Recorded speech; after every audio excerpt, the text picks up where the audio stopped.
이렇게 실비보험에 좋은 혜택이 있기 때문에 가장 먼저 준비하셔야 될 필수 보험이라고 말씀드릴 수 있어요. 과거에 가입하신 1세대, 2세대 실비는 비교적 금액이 높은 편인데요. 보험료 부담이 된다고 해지하시기보다 4세대로 전환하셔서라도 가지고 가셔야 하는 필수 보험이라고 강조해서 말씀드릴게요.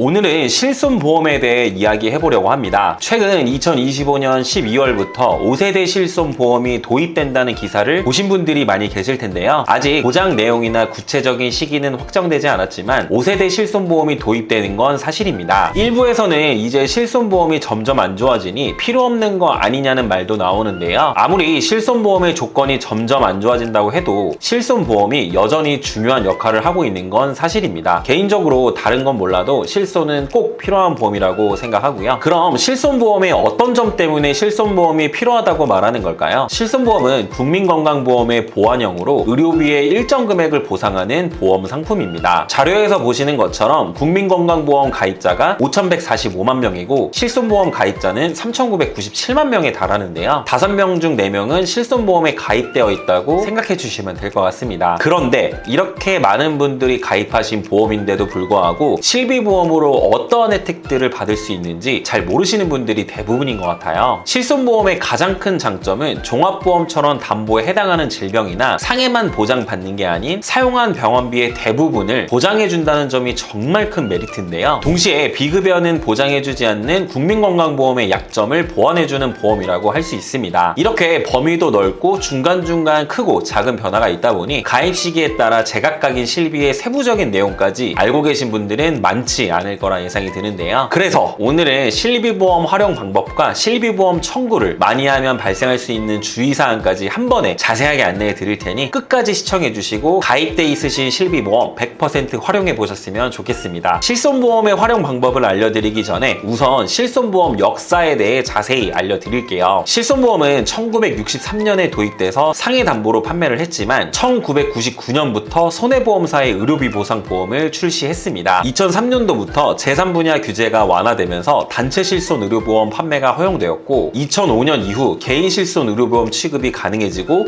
중복비례 보상을 실시했고요. 2005년부터 실손 보장을 강화하고 2008년도부터는 생명사도 개인 실손을 도입하게 됩니다. 2009년 10월부터는 실손보험이 생명사, 손보사별 그리고 보험사별 약관이 제각각이었기 때문에 2세대 실비가 나오면서 보장 내용을 통일화시키게 되고 2012년에 개선 대책을 거쳐서 2013년에 처음 단독형 실손보험이 나오게 됩니다. 2014년에는 노후 실손보험이 나오고 2017년 4월에는 3세대 실비가 나오면서 3대 비급여를 차등시키게 되고 2021년 7월부터 4세대 실비가 출시되게 됩니다. 실비보험 활용 방법 첫 번째는 연간 자기부담금 한도입니다. 실비를 청구해보면 세대에 따라 일부 직접 내야 하는 자기부담금이라는 게 있는데요. 3세대 실비로 예를 들면 비급여 항목 100만 원을 청구했다고 가정해볼게요. 이때 80만 원을 돌려받고 20만 원은 내가 내야 되는 것이 자기부담금입니다. 여기서 문제는 예를 들어 최신 암 치료를 받게 되어 고액의 치료비를 청구하게 되었을 텐데요. 이런 경우 자기부담금만 많게는 800만 원, 1000만 원 이상이 될 수도 있다 보니 아무리 실비가 있어도 결코 부담해야 되는 금액이 적지 않을 겁니다. 이젠 걱정하지 않아도 되는 건 자기부담금에는 연간 200만 원이라는 한도가 있기 때문에 한도 초과분에 대해서는 전부 보험사에서 추가 보상을 해주고 있는데요. 예를 들어 보면 2012년 실비보험에 가입한 분이 입원해서 치료를 받고 병원비가 5천만 원이 나왔다고 가정해볼게요. 자기부담금이 10%이기 때문에 5천만 원을 청구했을 땐 5천만 원의 10%인 500만 원을 제외하고 4,500만 원을 돌려받아야 맞는 계산 방법입니다. 여기서 자기부담금 상한제인 200만 원을 초과했으니 자기부담금 500만 원 중에서 200만 원만 내시면 되고 4,800만 원을 돌려받게 되시는 겁니다. 과도한 의료비 지출로 발생한 경제적 파산, 의료 파산을 막기 위한 제도로 굉장히 좋은 혜택인데요. 이걸 현재 실손인 4세대 실비를 기준으로 말씀드리면 급여 항목으로 치료비가 4천만 원 나왔다고 가정해볼게요. 그러면 4세대 실비는 급여, 자기부담금이 20%니까 4천만 원의 20%인 800만 원을 제외하고 3,200만 원을 돌려받아야 하는데요. 자기부담금 상한제인 200만 원을 초과한 거니까 3,200만 원이 아니라 3,800만 원을 돌려받는 겁니다. 쉽게 말해 자기부담금이 200만 원을 초과할 수 없게 되는 거죠. 4세대 실비의 경우 비급여 치료에 대해서는 연간 자기부담금 한도가 적용되지 않는다는 점을 참고하셔야 되는데요. 여기서 비급여 비급여 치료가 뭔지 궁금한 분들이 계실 텐데 간단히 얘기하면 국민건강보험 적용이 되는 치료는 급여, 적용이 되지 않는 치료는 비급여입니다. 더 쉽게 얘기하면 환자에게 꼭 필요한 치료나 진료, 약제 등 건강보험공단에서 인정해주는 것들을 급여 항목이라고 하고 꼭 필요한 건 아닌데 더하면 좋은 치료, 예를 들면 엑스레이는 급여지만 굳이 MRI까지 찍겠다면 그건 비급여 항목입니다. 그리고 건강보험공단에서 시행하는 본인부담 상한제와 지금 말씀드리는 연간 자기부담금 한도는 전혀 다른 거예요. 이걸 헷갈려 하시는 경우가 많은데요. 본인부담 상한제는 국민건강보험공단에서 시행하며 급여 치료에 대해서만 해당이 되고 실비보험의 연간 자기부담금 200만 원 한도는 2009년 10월부터 2021년 6월까지 판매된 2, 3세대 실비라면 급여, 비급여 할 것 없이 모두 적용되니까 실비의 연간 자기부담금 한도가 훨씬 더 좋은 조건이라고 봐야겠습니다. 이렇게 실비보험에 좋은 혜택이 있기 때문에 가장 먼저 준비하셔야 될 필수 보험이라고 말씀드릴 수 있어요. 과거에 가입하신 1세대, 2세대 실비는 비교적 금액이 높은 편인데요. 보험료 부담이 된다고 해지하시기보다 4세대로 전환하셔서라도 가지고 가셔야 하는 필수 보험이라고 강조해서 말씀드릴게요. 실비보험 활용 방법 두 번째는 다니고 있는 회사에서 단체보험으로 실비에 가입되어 있다면 여러분께서 가입한 개인 실비보험을 납입 중지시킬 수가 있습니다. 2023년 이전에는 개인 실비만 중지 신청 가능했지만 2003년 1월 1일부터는 개인 실비뿐만 아니라 단체 실비를 중지시킬 수도 있어요. 단체 실비 중지 시 납입보험료는 소비자에게 환급이 되는데요. 나중에 부활시킬 때는 원래 재개 시점에 판매 중인 상품으로만 재개가 가능했지만 2023년 1월 1일부터 판매 중인 상품 외에 중지시켰던 상품으로도 재개가 가능하기 때문에 굉장히 좋은 제도라고 생각합니다. 개인 실비 보험이나 회사의 단체 실비 보험 중 중지시키고 싶은 쪽 보험을 중지시키면 되는데 제 주변 분들 보면 이 제도를 모르시는 경우가 대부분이시더라고요. 이렇게 좋은 기능을 꼭 잘 활용하셔서 불필요한 지출을 줄이셨으면 좋겠습니다. 여기서 정말 많이 받는 질문 중 하나가 단체 실비, 개인 실비 둘 다 보장받으면 되지 않아? 인데요. 이 부분은 간단히 설명해 드릴게요. 실비, 말 그대로 실제 손해본 비용의 줄임말이에요. 병원비가 예를 들어 3천만 원이 나오면 개인, 단체에서 각각 3천만 원이 나오는 게 아닌 단체 실비에서 1,500만 원, 개인 실비에서 1,500만 원 이렇게 합산 3천만 원 기준으로 보장받는 겁니다. 여기에 자기부담금 상한제도 등을 계산해야겠지만 이처럼 실비는 중복 보상이 아닌 비례 보상이기 때문에 두 개를 유지할 필요가 없는 거니까 꼭 하나는 중지시키길 바랍니다. 납입 중지 조건은 개인 실비를 최소 1년 이상 유지한 후에 중지를 시킬 수가 있는데요. 나중에 이직이나 퇴사를 해서 더 이상 단체 실비로 보장받을 수가 없을 때 중지시켜 놓았던 개인 실비를 부활시키면 됩니다. 50대나 60대가 되어서 명예퇴직하기 전까지는 회사의 단체 실비로 보장받을 수 있으니 개인 실비를 가입 안 하신 분들도 종종 보게 되는데요. 그런 분들은 퇴직하시면서 1개월 이내에 단체 실비를 개인 실비 보험으로 전환을 시킬 수도 있습니다. 조건은 5년간 실비보험 보험금을 200만 원 이하로 수령을 하셨고 암, 뇌, 심장 같은 10대 중대 질병에 대해서 5년간 발병 이력이 없다면 개인 실비로 전환이 가능하니까 이 부분도 꼭 잘 체크하시길 바랍니다. 실비보험 활용법 세 번째는 해외 장기 체류자 납입 중지 기능입니다. 2009년 10월 1일 이후 신규 체계 대상으로 해서 2016년도 1월 1일부터 시행하고 있는 기능이에요. 3개월 이상 해외 체류 시 불필요한 실비보험 납입을 방지하기 위해서 납입 중지 및 환급 제도를 운영하고 있는데요. 납입 중지 기능은 해외여행 보험과 실비보험을 동일 보험사에 가입하신 경우 실비보험을 납입 중지할 수 있는 기능이고 3개월 이상 해외에서 체류 후 귀국하는 경우 해당 기간의 실비보험료 사후 환급이 가능한데 출입국 사실 증명서, 여권사본 등을 보험사에 제출하면 환급이 가능합니다. 그러니까 잊지 마시고 환급받을 분들은 가입하신 보험사에 전화해서 환급받으시면 됩니다. 본 광고는 심의 기준을 준수하였으며 유효기간은 심의일로부터 1년입니다. 실비보험 활용 방법 네 번째는 보험 가입을 완벽하게 다 하신 분들은 해당 사항이 없지만 앞으로 간병인 보험, 치매보험, 재가급여 보험, 수술비 보험, 암보험 이렇게 가입하셔야 될 보험들이 많이 있고 보험 준비가 아직 완벽하게 끝나지 않으신 분들은 잘 체크해 주셔야 하는 부분이에요. 보험 설계사들은 보험금 청구를 보통 언제 할까요? 일반적인 소비자분들은 보통 병원에 다녀오자마자 바로바로 청구를 하시는 경우가 굉장히 많은데요. 그런데 보험 전문가인 저의 경우에는 바로바로 청구를 하지 않습니다. 왜냐하면 보험금을 청구하게 되면 모든 보험사에서 청구 이력을 공유하게 되기 때문이에요. 그렇게 됐을 때 나중에 보험을 새로 가입할 일이 생기면 고지사항이 아니더라도 청구 기록을 가지고 부담보나 할증 결과가 나올 수도 있습니다. 아무래도 장염, 도수치료, 물리치료, 비급여 주사치료, 기타 질환 등으로 병원에 자주 갈 수 있잖아요. 그럼 과다 청구자로 심사가 나와서 보험사 입장에서는 손해율이 높을 거라고 예상할 수가 있습니다. 그럼 나는 수술비 특약을 약을 가입하고 싶은데 암진단비만 승인이 가능하다, 이런 식으로 심사 결과가 나온다거나, 게다가 내가 모르는 질병 코드로 찍혀 있을 수도 있고 단순히 건강 염려증 때문에 심장 초음파 검사를 했는데 청구 이력이 남아서 심장 관련 코드가 찍혀 있다 보니까 나는 심장질환 환자가 아닌데도 아니라는 서류를 보험사에 제출해야 하는 등 골치가 아파지는 경우가 생깁니다. 그리고 도수치료, 물리치료 하시는 분들이 많은데, 예를 들어 거북목, 일자목 등이 있어서 도수치료를 3년 동안 6회 치료를 받았다고 가정해 볼게요. 그럼 보험사는 원래 고지를 안 해도 됩니다. 5년 이내 통원치료 7회 이상일 때 고지를 하는 건데, 마지막 도수치료 일자로부터 3개월이 지났으면 6회만 하신 거니까 고지 대상이 아닌 거죠. 그런데 문제는 보험금 청구를 하셨으면 그 청구 이력 때문에 보험사에서는 어느 부위에 도수치료를 하셨냐, 치료한 사유가 어떻게 되냐 등등 전부 다 고지를 하라고 합니다. 그럼 상해 후유장애나 상해 수술비, 종수술비, 골절 진단비 등이 인수 거절이 뜰 수도 있고, 가입 금액을 반으로 줄여야 한다거나 여러 가지 제약이 생길 수가 있습니다. 지금 당장 몇만 원, 몇십만 원 급해서 청구를 하기보다 경제적으로 너무 어려운 게 아니라면 보험금 청구는 3년 이내에만 하시면 되는 거니까 진료비 세부 내역서, 진료비 영수증 등을 잘 모아 놓으셨다가 보험 준비를 완벽하게 다 하시고 나중에 한 번에 청구를 하시는 게 더 현명한 방법이라고 말씀드립니다. 그리고 혹시나 오해하실까봐 말씀드리면, 병원 간 거 청구 안 하면 어차피 보험사가 모르니까 청구 안 한 거는 다 고지 안 하고 가입하면 되겠네요 라고 착각하시는 경우가 있는데요. 그렇게 하시면 큰일 납니다. 청구를 하고 안 하고는 상관없지만 고지 대상에 해당되면 반드시 다 고지를 하셔야 돼요. 3개월 이내 병원 가신 이력, 최근 1년 이내 검사로 인해서 추가적인 검사나 재검사 받으신 이력, 최근 5년 이내 입원, 수술, 동일 질병으로 7일 이상 치료, 동일 질병으로 30일 이상 약 드신 이력, 최근 5년 이내 암, 백혈병, 고혈압, 협심증, 심근경색, 심장판막증, 간경화증, 뇌졸중, 뇌출혈, 뇌경색, 당뇨, 에이즈 등으로 판단받거나 치료받으신 이력이 있으신 분들은 해당하는 건에 대해 무조건 고지를 하셔야 합니다. 예를 들어서 고혈압으로 진단받아서 약 처방 30일분을 받았지만 약을 안 먹었고 실비 청구를 안 했어도 이건 고지 대상입니다. 왜냐하면 고혈압은 5년 이내 중대질병에 속하기 때문에 진단받은 것 자체만으로도 고지 대상이기 때문이에요. 실비를 청구를 하건 안 하건 이건 상관이 없습니다. 또 다른 예시로는 허리가 삐끗해서 물리치료를 2년 전에 5회 받으셨어요. 그럼 이건 5년 이내 동일 질환으로 7번 이상 치료라는 문구에 해당되지 않으니까 고지 대상이 아닌데, 문제는 실비 청구를 하셨으면 보험사에서 보험 가입할 때 무슨 이유로 청구를 하셨는지, 어느 부위였는지, 몇 회 하셨는지 여기서 다 물어보는 겁니다. 이처럼 여러 가지 불이익이 생길 수 있기 때문에 앞으로 실비를 청구하실 때는 3년 이내에만 청구하시면 되니까 바로바로 청구하지 마시고 이것저것 다 꼼꼼히 따져보시고 현명하게 청구하시기 바랍니다. 오늘 이렇게 실비보험을 가지고 계신 분들이나 앞으로 실비보험을 가입할 예정이신 분들이라면 무조건 알고 있어야 하는 실비보험의 숨겨진 혜택들과 보험금 청구를 언제 하시는 게 좋은지, 그 외 실비보험 활용 방법 등을 알려드렸는데요. 이런 부분들은 보험 전문가가 아닌 이상 모를 수밖에 없는 내용이라고 생각합니다. 그래서 보험 전문가를 만나서 제대로 된 상담을 받으시고 가입을 하시는 게 중요하다고 생각하는데요. 내가 가입한 보험들이 어디부터 어디까지 보장하는지, 이렇게 숨겨진 혜택들에 대해서 알지 못해서 그동안 내가 손해를 본 부분들은 없는지 한번 점검해 보시면 좋을 것 같습니다. 보험은 저축, 재테크가 아니라 불확실성에 대한 위험을 대비하는 것이라는 걸 잊지 않으셨으면 좋겠는데요. 결국 보험은 소비, 지출로 계산을 해야 하기 때문에 과하게 준비하실 필요가 전혀 없다는 말씀을 드리고 싶어요. 저희 보험 빌더 팀은 여러분이 보험 가입하실 때 최선의 선택을 하실 수 있도록 30개 이상의 생명보험, 손해보험 회사들을 비교 설계 및 분석을 통해 도움을 드리고 있는데요. 현재 내가 가지고 있는 보험에 대한 조언 및 컨설팅, 전반적인 관리가 필요하다고 생각하시는 분들은 댓글창에 상담 신청 링크 걸어놨으니까 언제든지 연락 주시면 친절하고 정확한 상담 도와드리겠습니다. 준비한 오늘 내용이 도움되셨다면 구독, 좋아요, 알림 설정, 그리고 공유도 부탁드리겠습니다. 다음 시간에도 유익한 내용으로 찾아뵙겠습니다. 감사합니다. 본 광고는 심의 기준을 준수하였으며 유효기간은 심의일로부터 1년입니다.